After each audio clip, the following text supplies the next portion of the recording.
Senos laikos, kad es vēl gulēju kādā mežmalā, pie salas starp Lielupi un Driksu, pastāvēja zemgaļu un lībiešu apmetne un osta. 1265. gadā Livonijas ordeņa mestars Konrāds no Mandernas lika celt pīli starp Driksu un Lielupi, kas bija ļoti iekārota no daudziem iekarotājiem.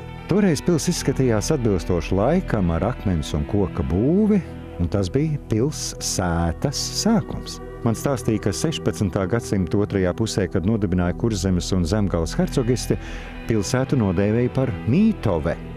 Nosaukums cēlies no vārda mīt, mainīt. Arī tagad ir iemesls lepoties ar jau toreiz 1574. gadā uzcelto Trīsvienības baznīcu, tās torni, kas atjaunots un kļuvis par godpilnu vietu jelgavniekiem, bet īpaši pilsētas viesiem, jo tur atrodas muzeja ekspozīcija un turisma informācijas centrs. Svarīgi, ka tā ir pirmā pēcreformācijas no jauna uzceltā luterāņu baznīca Eiropā. Hercogistes laikā ļoti uzplauka amatniecība, un jau 1573. gadā Mītava ieguva pilsētas tiesības ģerboni un zīmogu.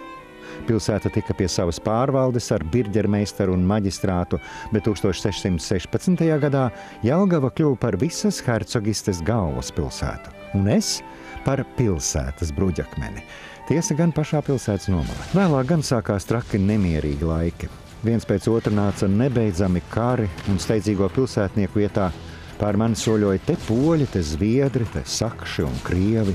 Priecīgākas un rosīgākas atmiņas saistās ar laiku, kad Kurzemes un Zemgales hercogistēs sāka valdīt hercogs Jēkabs. Viņš veica mērķtiecīgu pilsētas attīstību un izveidoja aizsardzības sistēmu. Visai pilsētai apkārt tika izrakts valnis, pa kuru iekšējo malu veda iela, bet iekšā varēja tikt pa 4 vārtiem.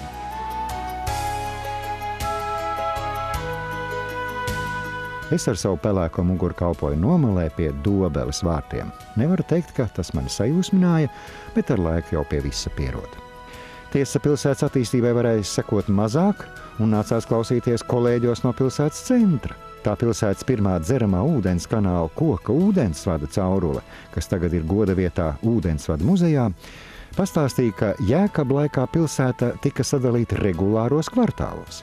Ēkas lielākoties tika celtas no koka, un pilsētā darbojās vara ceplis, grāmatas spiestuve un aptiekas, galma kapela.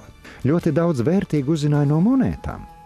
Tās mūždien bija pie cilvēkiem, daudz redzēja un mācīja arī pazaudēties, lai kādu jaunu tainku pastāstītu mums akmeņiem, līdz brīdim, kad to atrada nākamais cilvēks. Tā nu monēta man pastāstīja, ka Mītava jeb Jelgava var lepoties ar to, ka tieši te 17. gadsimtā pirmo reizi Latvijas un pat Baltijas un Eiropas vēsturē notikuši ļoti daudzi kultūra vēsturiski notikumi.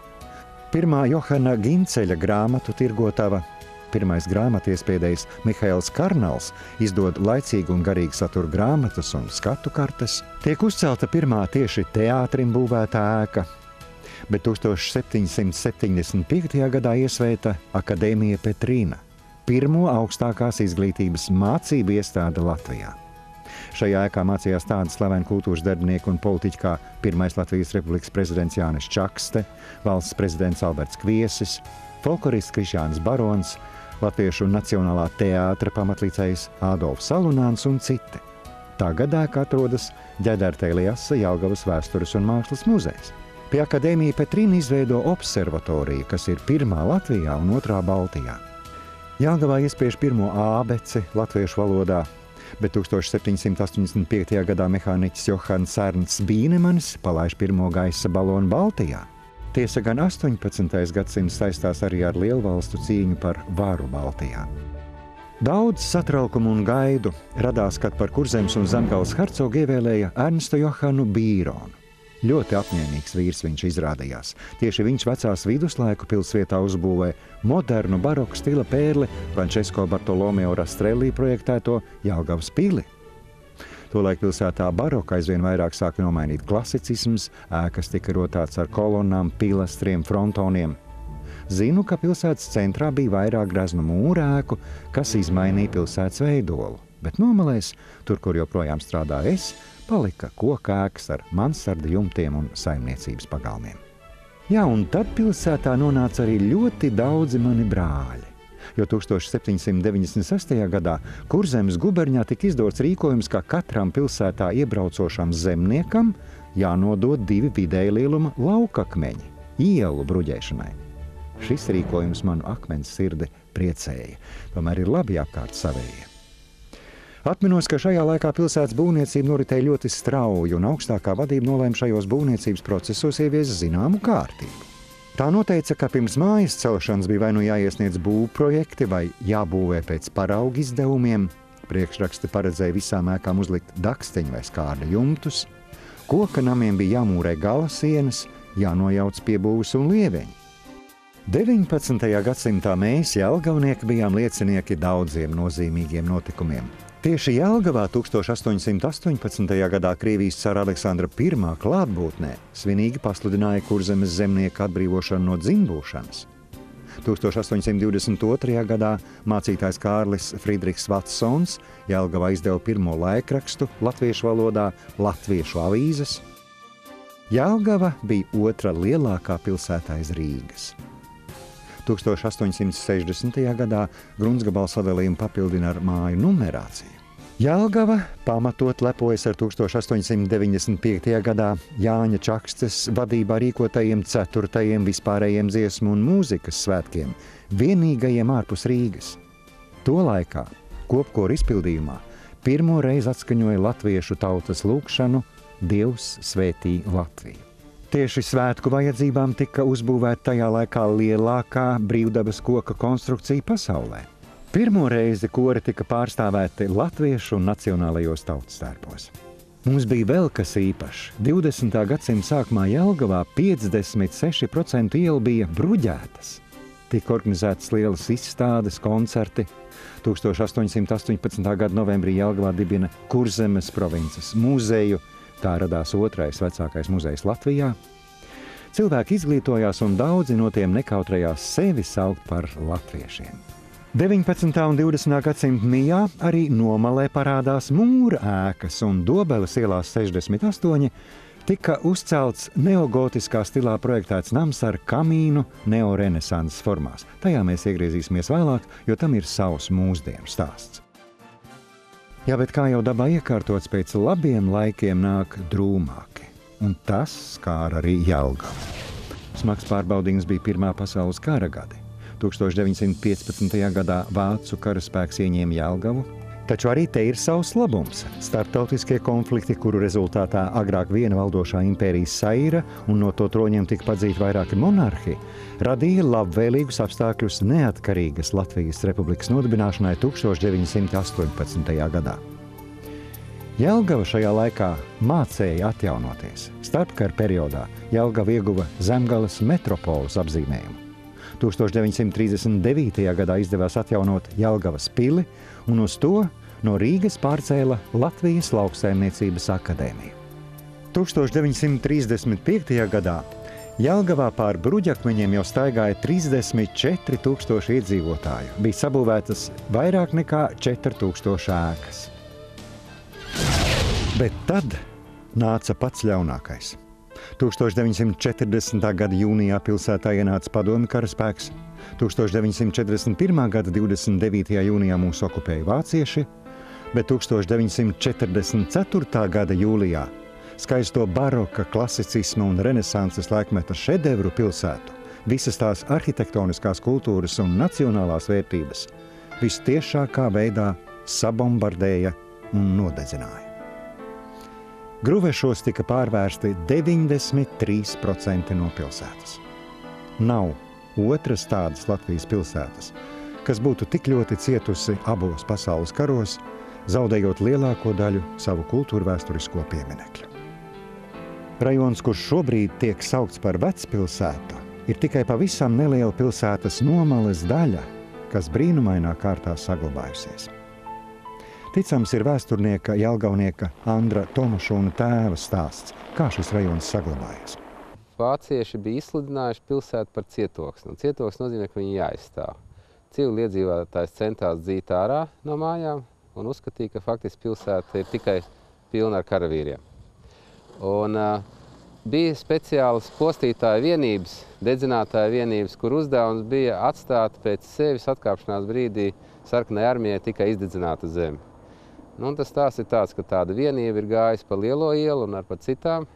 Ir bijis darba dalīšana, braukus mašīna, no kuras liek ārā benzīna kannas, noliek pie mājas, nākošie nāk ar kājām, aplaista to māju ar benzīnu, aizdedzina un iet tālāk. Un aiz muguras paliek mājas, kas deg. Tajās privātajās mājās visi nebija aizgājuši projām cilvēki. Un tas starp to brīdi, kad tā mašīna ir atstājusi to kannu un aizbraukusi, un tie dedzinātāji vēl nav atnākuši, viņi vienkārši tās benzīna kannas ir aizvākuši projām. It kā ar kariem un grautiņiem vēl nebūtu bijis gana, padomju laika atjaunošana bija atžgārna, tika nesaudzīgi pārplānots ielu tīklojums, nojaucot vēsturiski vērtīgas, salīdzinoši mazāk cietušas ēkas, bet atjaunojot nebūtiskās.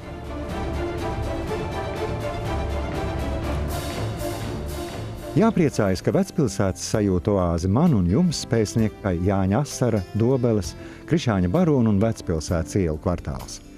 Tā ir bijušās skaistās Jelgavas atblāzma, kas joprojām var lepoties ar nenoliedzami kultūru nozīmīgām ēkām. Daudzas gan vēl ir tikai gaida savu otro dzīvi. Tagad manā Vecpilsētas ielas kvartālā atrodas 13 kultūras pieminekļi, 3 man kaimiņos esošās ēkas, kas ir valsts nozīmes arhitektūras pieminekļi. Šodien man apkārt nav redzama spoža vide. Tās retās mājiņas, kas netika iznīcināts Otrā pasaules kara gados, ir privāti īpašums un, diemžēl, tagad iet bojā vēl gaidot un cerot.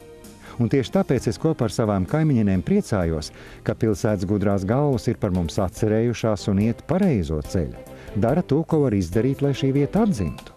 Jūtam, ka tiek sakārtota infrastruktūra, nobruģētas ielas, gājēji ietves, sakārtots apgaismojums, pazemes komunikācijas. Šādi pilsētas vadība cer mūsu pusi padarīt interesantāku un rosinošāku uzņēmējiem.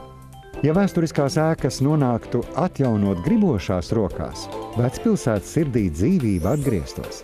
Un jāteic, ka jau tagad tā sāk atgriezties. Aizvien biežāk tie norisinās dažādas aktivitātes, akcijas, pasākumi. Nepieciešamība saglabāt vecpilsētu kā senās koku abūves unikālu liecību iekļauta visos ar Jelgavas attīstību saistītajos dokumentos.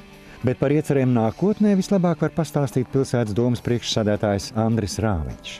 Nākošais solis, kas ir ļoti svarīgi un nepieciešami, ir runāt ar uzņēmējiem, kuri būtu gatavi atpirkt un investēt šajās būvēs. Un, protams, es paredzu, ka arī pašvaldībai būs savi pienākumi, savi uzdevumi, savi mērķi.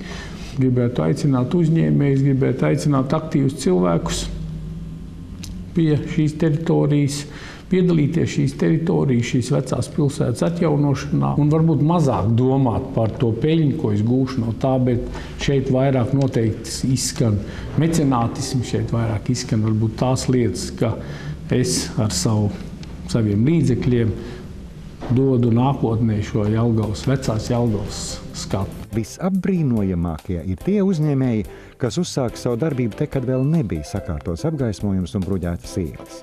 Viņi sajūta īpašo šarmu. Viena no pirmajām un aktīvākajām bija vairāku frizētavu saimniece Edīte Krūmiņa. Arī krodziņa pie mednieka īpašnieks Vladimirs Nedaškovskis. Viņi atjaunoja un pierādīja, ka tic šai vietai un novērtē to. Īpaša aura valda jau pieminētajā Dobeles ielas 68. namā Mākslas galerijā Suņa taka pie Ilonas un Ilmāra Brīliņiem. Kā Ilmārs saka, viņš ir iemīlējis Jelgavu tādu, kāda viņa bija, jo Ilmārs ir gātnes ienācējs Jelgavā. Un viņš vienkārši braukājot pa Jelgavu bija ievērojis šo māju, man nezinot, un vienkārši bija ielīdis šeit iekšā, māja bija neapsaimniekota. Un tad viņš atgriezās mājās un teica, zini, es zinu, kur mums būs birojs un kur mēs taisīsim galeriju. Viņš teica, tev aizvedīšu, un viņš atved uz šo ēku. Baltijas jauno mūziķu skolas vadītāja Endija Rozenberga stāsts. Impulss bija 4 jauni puiši, kuri vienkārši izrādīja interesi un gribēja mācīties spēlēt ģitāru. Un es tā kā nedaudz pratu spēlēt, un es tā kā labprāt atsaucos uz to aicinājumu. Un pārsteidzoši bija tas, ka viņi to ģitāru tik ļoti nopietni sāka mācīties, ka es sapratu, ka acīm redzot tādi jaunieši ir vēl. Un viņi tiešām sāka parādīties, un tad sāka rasties vajadzība pēc telpām. Un tad, kad mēs šeit ienācām, godīgi sakot, pašā sākumā tā sajūta diezko omulīga nebija. Jo tas rajons skaitījās diezgan noziedzīgs, bet tagad šajā gadījumā, man liekas, šobrīd viņš jau diezgan tāda ekskluzīva vieta sanākusi. Un tā vēstures aura un tā mūsu, ar ko mēs esam ienākuši, viņas abas kopā ir tādā harmonijā. Es nezinu, man ir ļoti laba sajūta šeit. Tā nu mans un Jelgavas stāsts ir nonācis līdz šodienai. Es esmu droši, ka vēl pēc 400 gadiem man būs ko stāstīt nākamajām paudzēm. Un paldies tiem, kas gādāja, lai vecpilsētai būtu piešķirta otrā dzīve. Mēs spējam sniegt īpašu auru un baudījumu. Nāciet ciemos! Mēs jūs gaidām!